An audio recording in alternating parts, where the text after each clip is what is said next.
Me llamo Kailida. Tengo 40 años y soy profesora de literatura en una escuela secundaria. Desde siempre, he sido una mujer ejemplar a los ojos de los demás, responsable, dedicada a mi familia y firme en mis principios. Llevo 12 años casada con Crucito, un hombre trabajador y un padre comprometido. Juntos, hemos construido una vida estable y predecible, con nuestros 2 hijos, Sofía, de 11 años, y Mateo, de 6.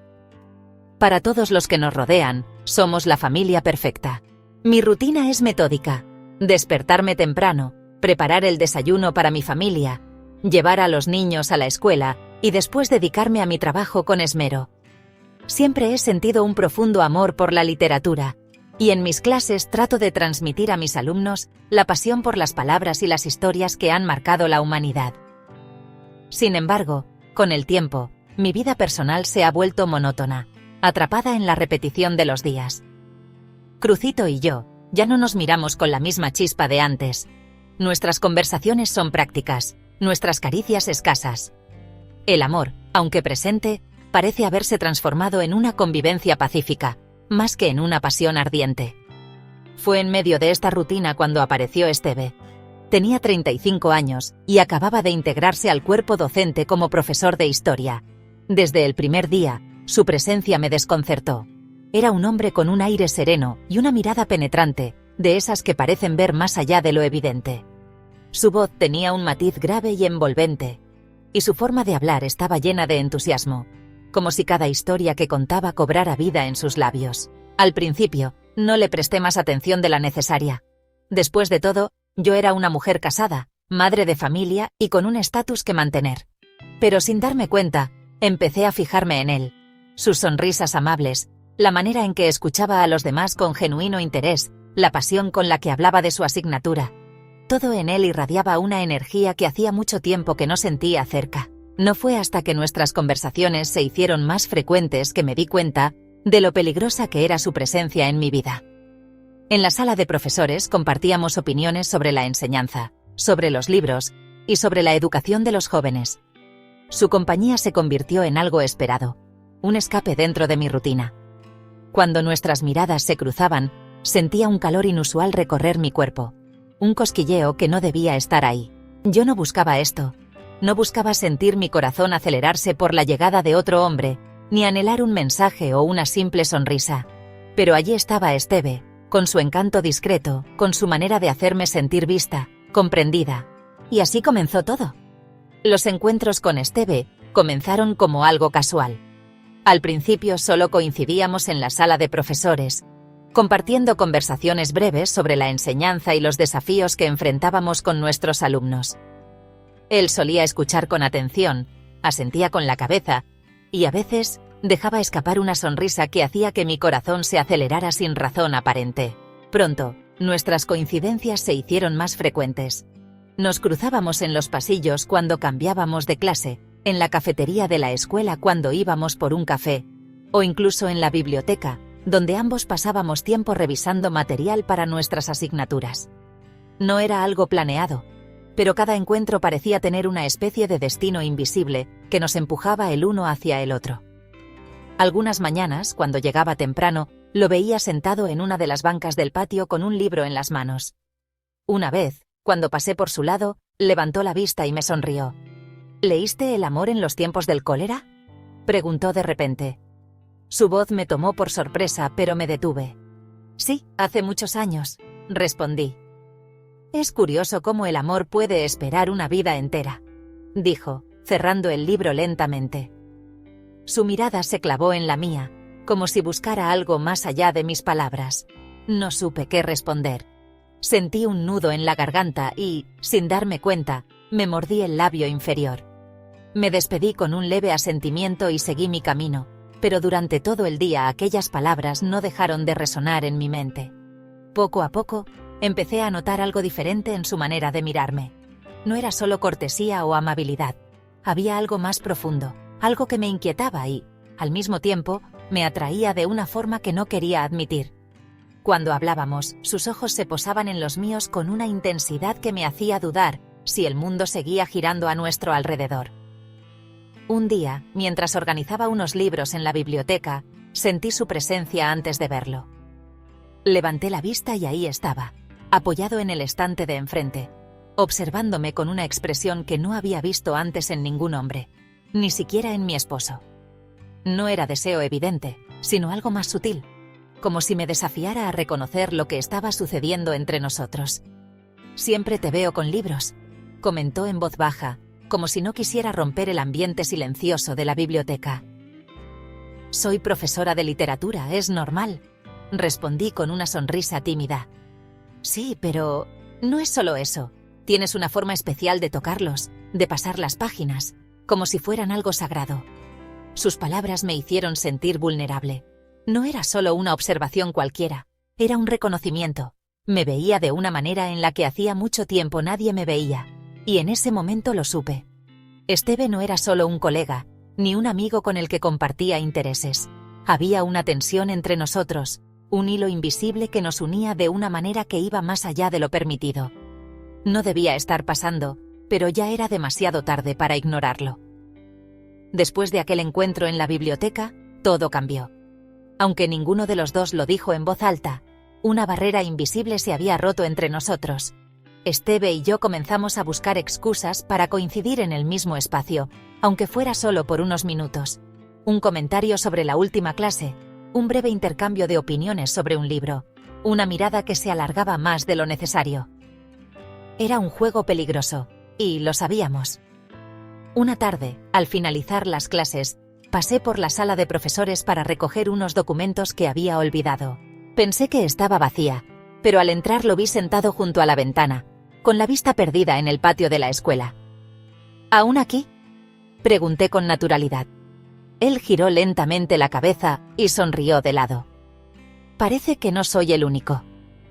Solté una pequeña risa, intentando disimular el nerviosismo que me invadía cada vez que estábamos a solas. Me acerqué a mi escritorio y recogí mis papeles. Sentí su mirada sobre mí, una sensación que comenzaba a volverse familiar. «¿Kailida?», pronunció mi nombre en un tono suave, casi un susurro. Me detuve. «Dime». Hubo un silencio que lo decía todo. Cuando me giré para mirarlo, él ya estaba de pie. La distancia entre nosotros era corta, pero suficiente para que ambos sintiéramos la tensión en el aire. Su mirada recorría mi rostro, deteniéndose en mis labios por un segundo antes de volver a mis ojos. «Esto», comenzó a decir, pero se interrumpió a sí mismo. No hacía falta que terminara la frase. Yo ya sabía lo que quería decir. Lo mismo que yo no me atrevía a confesar en voz alta. «Es tarde, debo irme», dije rápidamente, rompiendo la magia del momento. Salí de la sala sin mirar atrás, sintiendo mi corazón latir con fuerza contra mi pecho. Pero mientras caminaba hacia el estacionamiento, supe que había cruzado una línea sin retorno. Días después, la tensión entre nosotros era evidente. Tratábamos de comportarnos como siempre, pero nuestros encuentros estaban cargados de un significado nuevo. Las palabras eran triviales, pero las miradas lo decían todo. Una tarde, cuando estaba a punto de salir de la escuela, una fuerte lluvia comenzó a caer. No había traído paraguas, y dudé unos segundos bajo el techo de la entrada, viendo cómo las gotas golpeaban con fuerza el suelo. «Parece que tendremos que esperar», escuché su voz a mi lado. Giré la cabeza y ahí estaba él, con su chaqueta en una mano y su mochila en la otra. «O podríamos correr bajo la lluvia», respondí con una sonrisa nerviosa. Él se rió levemente. «O compartir mi paraguas». Desplegó un pequeño paraguas negro y lo inclinó para cubrirnos a ambos. Sin pensarlo, me acerqué. Fue inevitable. El sonido de la lluvia nos envolvía, aislándonos del mundo. Caminamos juntos hacia el estacionamiento, en silencio, sintiendo la proximidad de nuestros cuerpos. Cuando llegamos a mi auto, me detuve y levanté la vista. Sus ojos me buscaron en la penumbra de la tarde lluviosa. Sentí su respiración cerca, su presencia envolviéndome. Podía dar un paso atrás y cortar aquello de raíz. Podía decirle que esto no estaba bien, que yo tenía una familia, que no debía sentir lo que sentía. Pero no lo hice. Y en ese instante, supe que ya no había marcha atrás. Cuando llegué a casa aquella tarde, Todavía sentía la humedad de la lluvia en mi ropa y el leve aroma de Esteve impregnado en mi piel. La cercanía de su cuerpo, el peso de su mirada sobre la mía, la electricidad en el aire mientras compartíamos aquel pequeño paraguas. Todo seguía dando vueltas en mi cabeza como un eco persistente. Entré en la casa y el sonido habitual del hogar me recibió. La televisión encendida con los dibujos animados de Mateo, el sonido de Sofía hojeando sus libros en la mesa del comedor y el aroma del café recién hecho que solía preparar Crucito al final del día. Todo estaba en su lugar, como siempre. Y, sin embargo, yo me sentía fuera de lugar. «Mamá, ¿por qué llegaste tarde?», preguntó Sofía sin levantar la vista de su libro. «Había tormenta», respondí rápidamente, quitándome el abrigo y tratando de adoptar mi tono habitual. Crucito apareció desde la cocina, sosteniendo una taza de café. Me dedicó una sonrisa, pero noté que su mirada se quedó fija en mí por un instante más de lo normal.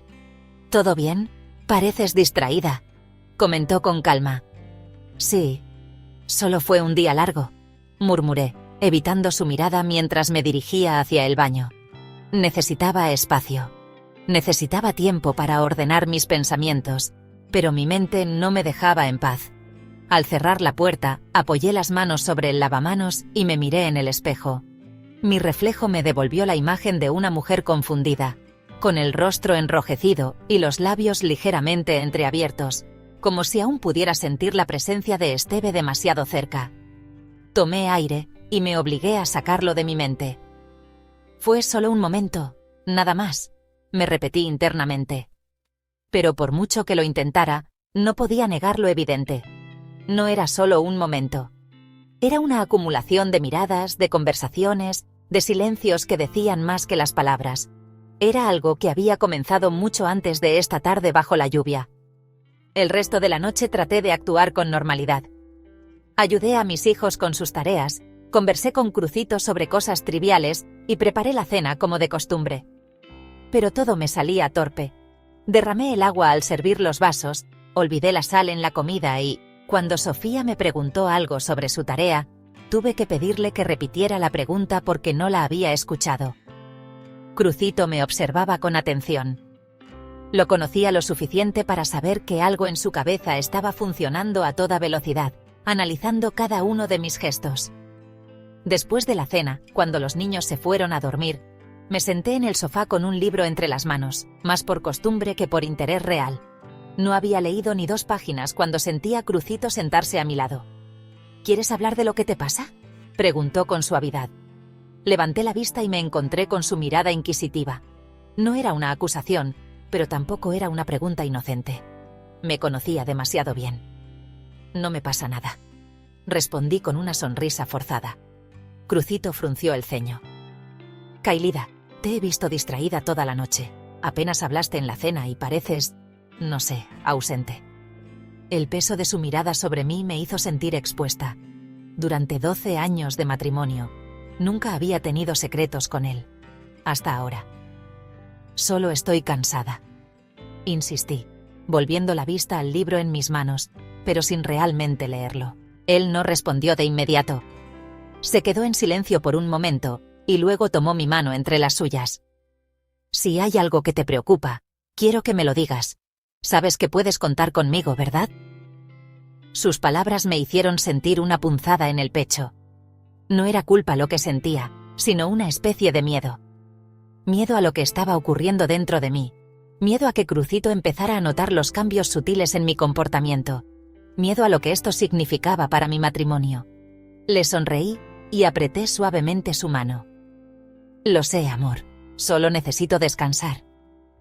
Crucito asintió lentamente, pero su mirada reflejaba que no estaba completamente convencido esa noche. Mientras él dormía a mi lado, yo permanecí despierta, mirando el techo y pensando en Esteve.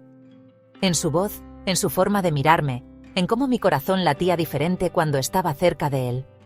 Sabía que estaba jugando con fuego. Pero lo peor de todo era que, en el fondo, no quería detenerme. El peso de la culpa se había vuelto insoportable. Cada mirada, cada encuentro furtivo con Esteve solo aumentaba la tensión dentro de mí. No podía seguir así. Tenía que enfrentar la verdad, aunque doliera. Lo cité en la biblioteca después de clases. Sabía que sería el último encuentro, el momento en el que pondríamos fin a algo que, aunque nunca llegó a consumarse, había transformado mi mundo. Cuando llegó, me miró con esa intensidad que siempre me había desarmado. «Sabía que querías hablar conmigo», dijo con voz tranquila, pero sus ojos reflejaban un atisbo de tristeza. Tomé aire, intentando encontrar las palabras adecuadas. «Esteve, no puedo seguir con esto. No es justo para mi familia». Él asintió lentamente, sin apartar la vista de mí. «Lo sé», susurró. Un silencio se instaló entre nosotros. No había reproches, ni súplicas, solo la aceptación de lo inevitable. «No te imaginas lo difícil que ha sido para mí», confesé con la voz temblorosa. «Nunca busqué esto, nunca quise sentir lo que siento por ti». Él sonrió con amargura. «Yo tampoco. Pero a veces, el corazón nos lleva por caminos inesperados». Cerré los ojos un instante, tratando de contener las lágrimas. «Tengo una familia, Esteve. No puedo destruir lo que he construido. Y no quiero ser la razón de eso», dijo él, dando un paso atrás, como si con ese gesto estuviera dejándome ir. Nos quedamos en silencio por unos segundos que parecieron eternos. Quería recordar aquel momento, grabar su rostro en mi memoria, porque sabía que sería la última vez. «Voy a pedir traslado a otra escuela», dijo de pronto. Lo miré sorprendida. «¿Te vas?» «Sí, es lo mejor». Quise responder, decir algo que pudiera aliviar el dolor que sentía en ese momento, pero no encontré las palabras. Solo asentí. Cuando salió de la biblioteca, supe que aquel era nuestro adiós, y aunque mi corazón se rompía en silencio, sabía que había tomado la decisión correcta.